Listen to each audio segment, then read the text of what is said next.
Love of Flowers, a Percabeth fanfiction, Chapter 1. Look, Percy doesn't want to be on this quest. He is just a normal kid. Okay, well, a bit of a troubled one, but for the most part, a normal kid with a wonderful single mother who just has a habit of getting expelled. Now, he's the son of Poseidon, absolutely mental, right? And is on some crazy quest with the guy who is supposed to be his best friend, but is somehow a goat, and a girl who hates his guts, and is the daughter of the goddess that also hates his guts, and keeps whipping him in the face with her blonde braids. She has to be doing it on purpose, he swears. He's fairly athletic, so having had a lifetime's worth of running from bullies and public school PE classes, so it's not the worst trek of his life. There's also a lot going on around him to help keep his mind busy and buzzing. Annabeth is in front of him, throwing snippy remarks back at him with a sly smirk, and it grits on his nerves. She's doing it on purpose. He just knows it. Hey man, Grover is his saving grace on this quest. He normally is, but now especially. Do you need a break? Percy shakes his head. They're almost to the destination. Nah, I'm good. But we can rest for some water if you need to. Grover fervently shakes his head, and the three of them pause on the gentle uphill climb. Annabeth hands Grover her water bottle and sits down, crossing her legs upon the grass. Grover plops down next to her, laying out in the sunlight, and Percy has a feeling that he needed the sun more than he needed the water. He probably needed to connect back with nature, literally. So, in turn, Percy settles in, making a little triangle between the two of them. So, you've been waiting for all these years? Percy starts out, but it lights a fire in Annabeth sighs.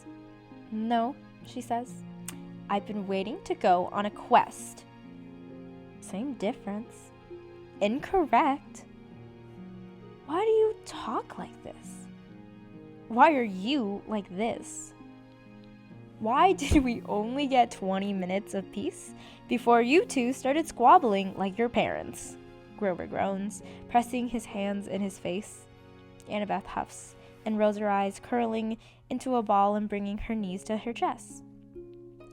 Sorry, dude, Percy says with an apologetic smile. Grover scoffs. You say that now, but you two do not feel bad. And you're gonna start fighting my ears off. Annabeth gives out a sharp laugh. When this is all over, you'll have your peace back. She digs her shoes into the ground. I promise. Her eyes go a little bit softer when she looks at Grover. Percy isn't surprised. She doesn't like him. And she doesn't really seem to like most anyone else either. However, he knows more than anyone else that Grover is a true friend, and is glad that Annabeth knows it too. Percy looks down at his shoes. They're covered in mud on the soles, but for the most part, don't look any worse for wear. He's gotten used to the bright orange, and funny enough, he's really starting to love it. He loves being part of something, as odd as that commonality is. There's something to be said about finally fitting in somewhat when you've spent your whole life on the outskirts being different. Sure, he's still different, being the son of Poseidon after all, but at the end of the day, everyone's bonded by their really weird family lineage. Feeling better? Annabeth asks Grover, who hums in response. All connected back to Pan, right? She says. There's a teasing lilt to her voice, and just the hint of a smile on her face. Grover makes a sound that always reminded Percy of a goat. He feels a bit vindicated now knowing the truth, and he snickers as Grover scoffs at Annabeth's little poke. Excuse me, he says in an incredulous tone. Only because you asked so nicely. Percy joins in on the jokes. Oh gods, you two cannot gang up on me like this. Grover covers his face with his hands, making Annabeth laugh. Just this once, we will, Annabeth says, moving her hands through the grass. Grover groans again, but he also smiles behind his fingers. Annabeth sends Percy the slightest ghost of a grin over Grover's muffled sounds, and it only serves to make Percy laugh. When she doesn't hate him for being the son of his father, Annabeth isn't so bad. And once again, it's really nice to fit in and have something in common. It's been a tough adjustment, to say, lightly, to this new life. And though Annabeth and Grover have had much more time to adjust, it's small moments like this that make Percy think that it's not going to be so bad. Sure, he could, at any moment of any day, and sure, he could die at any moment of any day, and knows that he will have to fight off monsters for the rest of his life, but he's also figured out why he's so weird, why strange, unexplainable things keep happening around him, and above all, he's thinking he's going to find a way to cope with it all. He knows he has Grover by his side for probably the rest of his life, and though now he's not sure how long that will be. Annabeth, she may also be a lasting part, barring her not killing him first. But sure, she's bothersome at times, but he is too, and he can admit that. It's fun to just pretend for a moment that everything's okay, and he's just sitting on a hilltop with two of his friends, teasing each other and chatting about idle things. For a moment, it's nice to pretend that his mom isn't in peril and danger, and he hasn't been thrust into this crazy, dangerous new life. At this moment, Percy is just a normal kid with a nice, normal life with normal friends, joking with each other on a normal day. You two are the worst, Grover complains. Percy chuckles. His eyes catch on to something bright and yellow. He mutters that he'll be back before getting up and going to the patch of golden dandelions. There's a ton of the little weeds, but Percy doesn't really see them as weeds. Sure, they grow everywhere, and in freaking concrete, of all places, but it's kind of cool. It's pretty tough for them to grow and thrive in an environment that they're not meant for. Maybe that's a bit of a metaphor for himself, but Percy shakes that thought off. Instead, he just plucks a handful of the big yellow ones, clutches them like pretty roses. Some of the yellow coloring gets on his hands, staining them a yellow on the fingertips, but he doesn't really mind. He has an idea and a plan, and it might be funny. Walking back to where Grover and Annabeth are, she sees the handful of flowers and covers her mouth, clearly stifling a laugh, as Grover continues to be oblivious, and none the wiser of what Percy is up to. Without another word, Percy sits back on the ground and dumps the handful on Grover's face unceremoniously. Grover shrieks, sounding just like a